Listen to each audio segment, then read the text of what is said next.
9 नवंबर को दुनिया को दो ऐसी तस्वीरें मिलीं जिनकी किसी को उम्मीद नहीं थी। जेम्स वेब टेलीस्कोप और वर्चुअल टेलीस्कोप प्रोजेक्ट ने 3 एटलस नामक अंतरतारकीय पिंड की नवीनतम तस्वीरें जारी कीं और इन तस्वीरों ने वैज्ञानिकों को अवाक कर दिया है। इन तस्वीरों में वस्तु एक ठोस, चमकदार प्रकाश बिंदु के रूप में दिखाई दी, जिसमें पूंछ का कोई निशान नहीं था, न ही गैस उत्सर्जन का कोई संकेत, न ही धूल या गैस का कोई बादल। ऐसा कुछ भी नहीं जो सूर्य के निकट अरबों टन पदार्थ खोने वाली वस्तु के साथ होना चाहिए। लेकिन सबसे परेशान करने वाली बात यह है, यह बिल्कुल वैसा ही दिखता है जैसा जुलाई में हबल स्पेस टेलीस्कोप द्वारा अंतिम बार इसकी तस्वीर खींचे जाने पर दिखा था। सौर ताप के कारण 5 अरब टन से अधिक द्रव्यमान खो चुके किसी पिंड का अपरिवर्तित दिखना धूमकेतु भौतिकी के सभी ज्ञात नियमों का घोर उल्लंघन है। कुछ लोगों के लिए यह एक साधारण विसंगति है, दूसरों के लिए यह कहीं अधिक महत्वपूर्ण है। हार्वर्ड के खगोल भौतिक विज्ञानी एवी लो इसे ब्रह्मांड की ओर से एक चेतावनी कहते हैं, क्योंकि यदि ये छवियां वैसी ही हैं जैसी वे दिखती हैं, यानी सौरमंडल में बिना कुछ उत्सर्जित किए गतिमान कोई पिंड, तो 3 एटलस शायद वास्तव में कोई धूमकेतु ही न हो, यह कोई निर्मित वस्तु हो सकती है। यह सब तब शुरू हुआ जब खगोलविदों ने अक्टूबर के अंत में कुछ अजीब देखा। जैसे ही 3 एटलस सूर्य के सबसे निकट बिंदु यानी अपने पेरिहेलियन सूर्य के सबसे करीब का बिंदु पर पहुंचा, वस्तु धीमी होने के बजाय तेज होने लगी। यह असंभव है। नासा की जेट प्रोपल्शन लेबोरेटरी के अनुसार एटलस अपनी अनुमानित कक्षा से 4 आर्क सेकंड विचलित हो गया। एक छोटा सा कोण जो 203 मिलियन किलोमीटर की दूरी पर दसियों हजार किलोमीटर का विस्थापन पैदा करता है। कोई बहुत बड़ी शक्ति इसे अपने मार्ग से भटका रही थी। इन गणनाओं ने मिशन विश्लेषकों को स्तब्ध कर दिया। एक ही महीने में वस्तु सूर्य से दूर 0.2 मिलीमीटर प्रति सेकंड वर्ग की दर से त्वरित हो रही थी, जबकि साथ ही साथ लगभग उसी दर से पार्श्व दिशा में भी खिसक रही थी। यह 80 किलोमीटर से अधिक का विस्थापन है, जो आकस्मिक उतार चढ़ाव का परिणाम होने के लिए बहुत बड़ा है।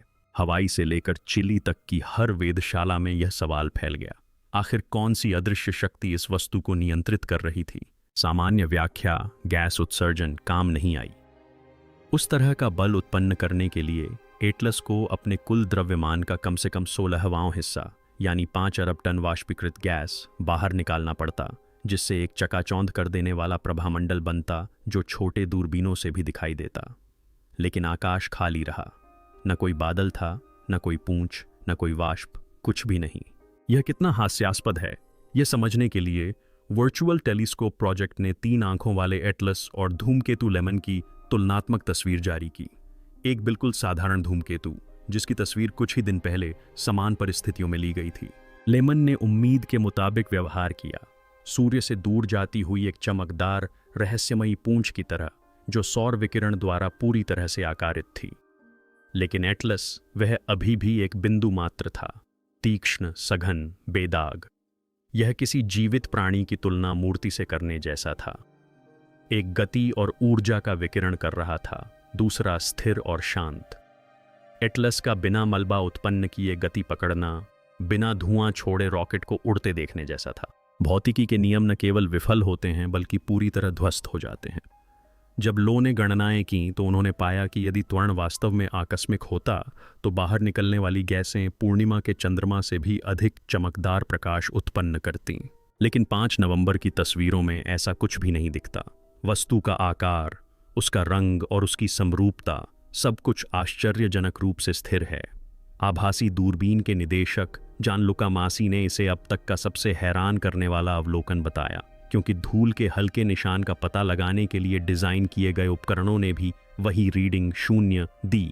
जब डेटा हार्वर्ड पहुंचा तो लो और उनकी टीम ने त्वरण के पीछे के भौतिकी को समझने का प्रयास शुरू किया। एटलस के अनुमानित 33 अरब टन द्रव्यमान का उपयोग करते हुए, जो उमुवामुआ से लगभग 10 लाख गुना अधिक भारी था, उन्होंने निष्कर्ष निकाला कि कोई भी ज्ञात प्राकृतिक प्रक्रिया इस पर लगने वाले बल की व्याख्या नहीं कर सकती। सौर विकिरण का दबाव बहुत कम था, गैसों का उत्सर्जन अदृश्य था। इतनी दूरी पर ग्रहों के साथ गुरुत्वाकर्षण संबंधी अंतःक्रियाएं असंभव थीं। इससे एक ही विकल्प बचता था, एक अज्ञात तंत्र। हमें आंकड़ों से जो पता चल रहा है उसे स्वीकार करना होगा। लो ने कहा था कि यदि भौतिकी विफल हो जाती है तो सिद्धांत को अनुकूलित होना होगा। लेकिन कुछ ही लोग इसके निहितार्थों को स्वीकार करने के लिए तैयार थे।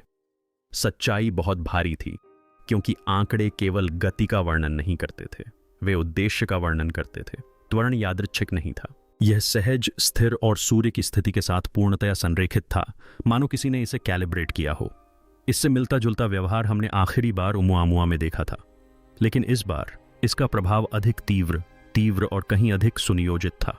दुनिया भर की दूरबीनों से जैसे जैसे डेटा प्राप्त होता गया, एक पैटर्न उभरने लगा। 3 एटलस सिर्फ एक नियम नहीं तोड़ रहा था, बल्कि सभी नियमों को तोड़ रहा था। इसकी कक्षा पृथ्वी और अन्य ग्रहों द्वारा तय किए गए पथ से लगभग 5 डिग्री के भीतर क्रांतिवृत्त तल के साथ पूरी तरह से संरेखित थी। यह एक ऐसा संयोग था जो इतना अप्रत्याशित था कि लो ने इसे घोर अंधकार में ब्रह्मांडीय लक्ष्य को भेदने के बराबर बताया। फिर जेट जैसी एक अनोखी घटना हुई, एक पदार्थ का विस्फोट जो सीधे सूर्य की ओर बढ़ा, जो किसी भी धूमकेतु के व्यवहार के बिल्कुल विपरीत था। सामान्यतः सौर विकिरण धूल को सूर्य से दूर धकेल देता है, जिससे ऐसी पूंछें बनती हैं जो हमेशा बाहर की ओर इशारा करती हैं। लेकिन एटलस ने तो इस नियम को भी तोड़ दिया, मानो वह स्वयं सूर्य के प्रकाश को ही प्रतिकर्षित कर रहा हो। इसकी गति भी एक और असंभव बात थी, ओमुआमा और बोरिसोव जैसे छोटे और हल्के पिंडों से भी तेज।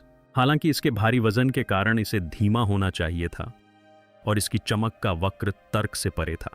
जैसे जैसे यह सूर्य के निकट आया, इसकी चमक 7 की दर से बढ़ने लगी, जो किसी भी जात धूमकेतु की तीव्रता से दोगुनी थी।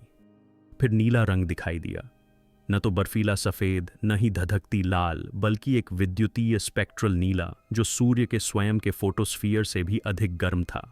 इसकी सतह का तापमान 5800 केल्विन से अधिक प्रतीत हो रहा था, जो किसी भी प्राकृतिक वस्तु के लिए वाष्पीकृत हुए बिना संभव नहीं है।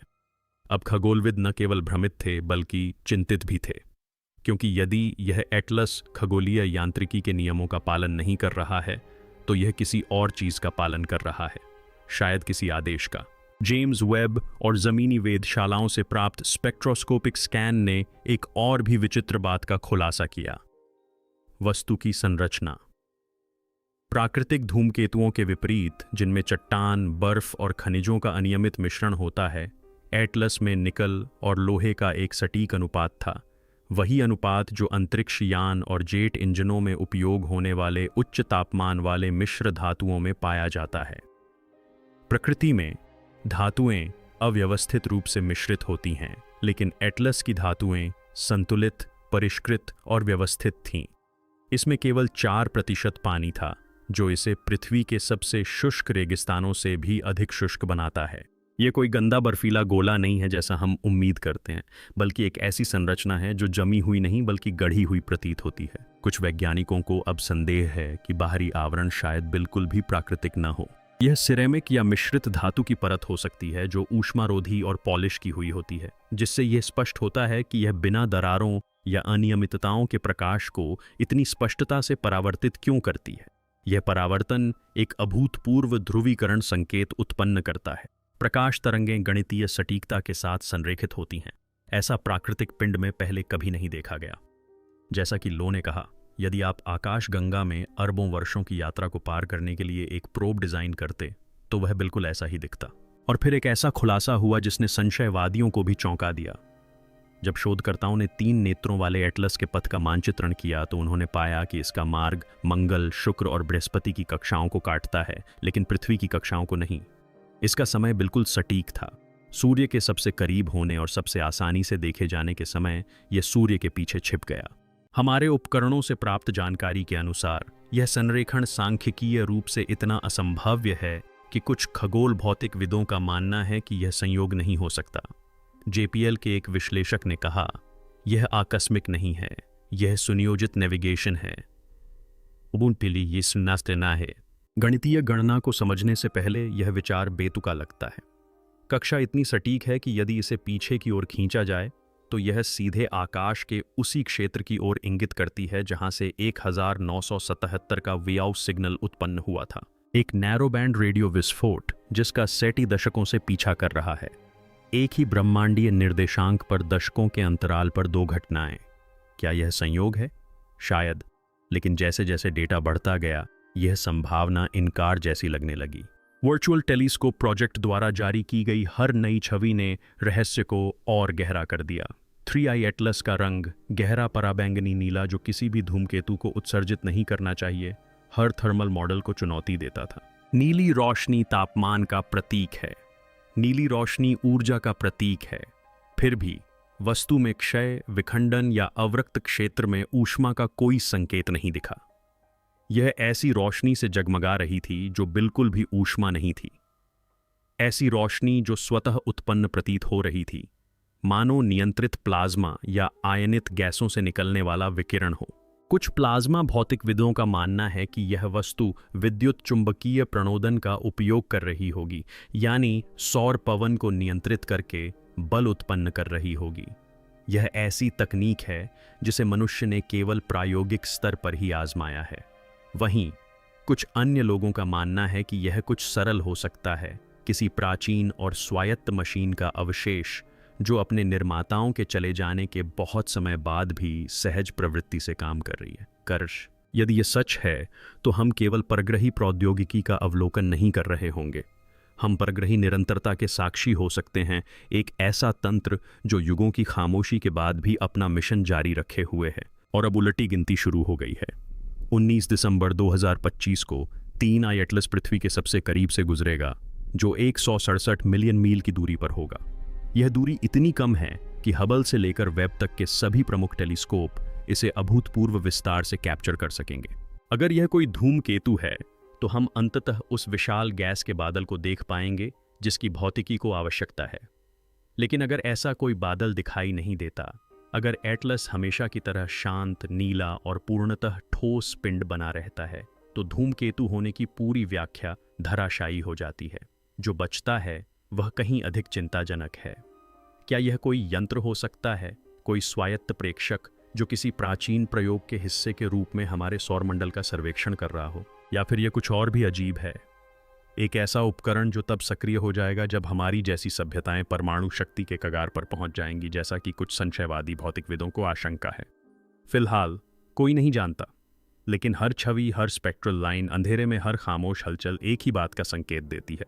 यह वस्तु देख रही है और शायद अभी उसका काम पूरा नहीं हुआ है। जैसे ही वर्चुअल टेलीस्कोप प्रोजेक्ट की नवीनतम तस्वीरें पृथ्वी पर हर प्रयोगशाला, वेधशाला और ऑनलाइन फोरम में प्रसारित हो रही हैं, आश्चर्य से भी कहीं अधिक भारी एक भावना हवा में व्याप्त है, बेचैनी। ब्रह्मांड ने हमें एक और असंभव पहेली दे दी है और इस बार यह सीधे हमारी ओर देख रही है। 3 एटलस सौर मंडल में अपनी यात्रा जारी रखे हुए है, ठंडा, नीला और शांत, उन सभी समीकरणों को चुनौती देते हुए जिन पर हमने कभी भरोसा किया है। यह किसी धूमकेतु की तरह व्यवहार नहीं करता, किसी क्षुद्र ग्रह की तरह नहीं दिखता और न ही उन सभी श्रेणियों में फिट बैठता है जिन्हें मानव विज्ञान ने आकाश को समझने के लिए बनाया है। यह तब गति पकड़ता है जब इसे मंद होना चाहिए। ये नीले रंग में जलता है जबकि इसे सफ़ेद रंग में चमकना चाहिए। ये छिप जाता है जबकि इसे चमकना चाहिए। ये बाजी एक ऐसे रास्ते पर चलता है जो संयोग से कम और सुनियोजित प्रस्तुति से अधिक प्रतीत होता है। फिर भी जब डेटा आता है तो वह एकदम स्पष्ट होता है, कोई शोर नहीं, कोई त्रुटि नहीं, मानो स्वयं ब्रह्मांड हमें वह चीज़ देखने के लिए मजबूर कर रहा हो जिसे हम सदियों से देखने से बचने की कोशिश करते रहे हैं। जितना अधिक हम सीखते हैं उतना ही कम हम समझते हैं।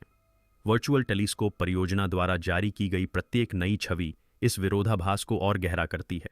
वही सघन चमकदार प्रकाश का बिंदु, एकदम स्थिर, एकदम शांत, अपनी उदासीनता में एकदम अजनबी। ऐसा लगता है मानो सूरज भी इसे छू नहीं सकता। जैसे विकिरण, गुरुत्वाकर्षण और ऊष्मा सब इसकी सतह से ऐसे फिसल जाते हैं जैसे दर्पण से प्रकाश। अगर यह प्राकृतिक है तो यह प्राकृतिक की हमारी परिभाषा को ही बदल देगा। अगर यह कृत्रिम है तो हमने मानव इतिहास की सबसे महत्वपूर्ण खोज देखी है। इस बात का सबूत है कि इन तारों के नीचे कदम रखने वाले हम पहले लोग नहीं हैं। चाहे कुछ भी हो, जिस दुनिया को हम समझते थे वह पहले ही बदल चुकी है। क्योंकि अब सवाल ये नहीं है कि यह वस्तु धूमकेतु है या नहीं। यह सवाल तो उसी क्षण खत्म हो गया जब बिना पूंछ के इसकी गति तेज हुई। असली सवाल, जिसे कहने की हिम्मत कोई नहीं करता, वो ये है, किस तरह की बुद्धि ने ऐसी चीज बनाई जो अरबों साल तक अंतरिक्ष में सफर कर सकती है, जिसका कोई ज्ञात स्रोत नहीं है, जिसका मार्गदर्शन ऐसी सटीकता से होता है जिसे हम समझा नहीं सकते और जो युगों बाद भी त्रुटिहीन रूप से काम करती है। ऐसी सभ्यता कौन सी है? वे कितने समय पहले रहते थे? क्या वे आज भी मौजूद हैं?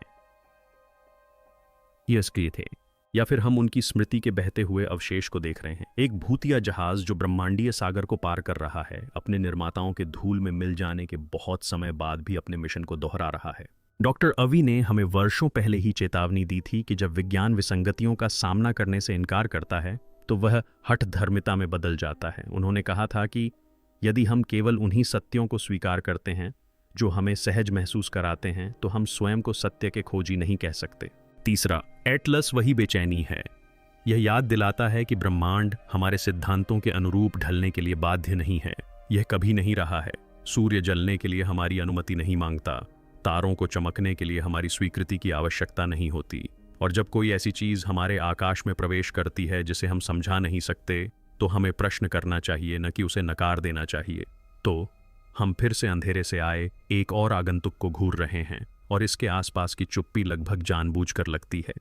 शायद यही पहला संपर्क होता है, रेडियो संकेतों या आकाश में चमकती रोशनी के माध्यम से नहीं, बल्कि सूक्ष्म अवज्ञा के माध्यम से, शांत असंभवताओं के माध्यम से, जो हमें पुनर्विचार करने, अलग तरह से सोचने और विकसित होने के लिए मजबूर करती हैं।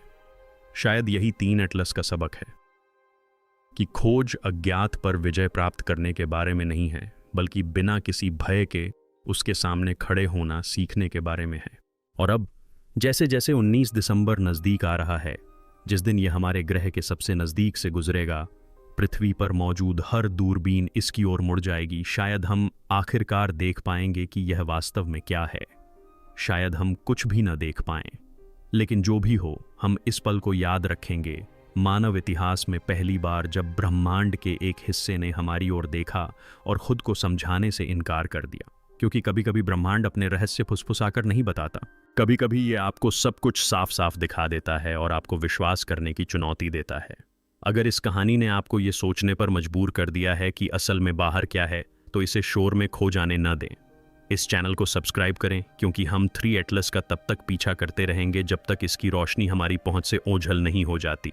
नोटिफिकेशन चालू करें, जैसे ही कोई नया डेटा आएगा आपको सबसे पहले पता चल जाएगा। और हमें कमेंट्स में बताएं, आपके अनुसार 3 एटलस वास्तव में क्या है? एक चट्टान, एक प्रोब, या किसी ऐसी सभ्यता का पहला संदेश जिसने मौन में बोलना सीख लिया था?